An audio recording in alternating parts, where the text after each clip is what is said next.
ചക്ക ഇട്ടുകൊണ്ട് വരുമ്പോഴേക്ക് തേച്ച് മൂർച്ച കൂട്ടിയ കത്തികളും പലതരം മുറങ്ങളും കുട്ടകളും ഉരുളിയും ഒക്കെ തയ്യാറായിരിക്കും.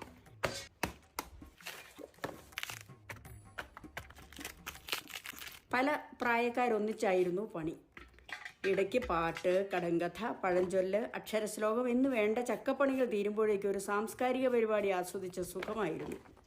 ഇതിനിടയിൽ മെഴുക്കുവരട്ടി, തോരൻ, എരിശ്ശേരി, അവിയൽ എന്നിങ്ങനെ കുറഞ്ഞത് 4 കറികൾക്കുള്ള വകകളെങ്കിലും ചക്കയുടെ പല സാധനങ്ങൾ ഉപയോഗിച്ച് തയ്യാറാക്കിയിരിക്കും. പച്ചയ്ക്ക് തന്നെ ചുള തിന്നു, വരിക്ക് തിന്നു, ഉച്ചയ്ക്കഹോ കുളി കഴിഞ്ഞൊരു ചക്ക തിന്നു, അത്താഴവും പുനരൊരു ചക്ക തന്നെ, നാരായണ തലയിണയ്ക്കും ഒരൊത്ത ചക്ക, മോരും ചക്ക തന്നെയോ എന്നിങ്ങനെയുള്ള ചക്കഫലിതങ്ങൾ ചക്കക്കാലത്തെ ധാരാളിത്തത്തെയും വിവിധങ്ങളായ അതിൻ്റെ ഉപയോഗത്തെയും വിഭവങ്ങളെയും ഒക്കെ സൂചിപ്പിക്കുന്നതാണ്.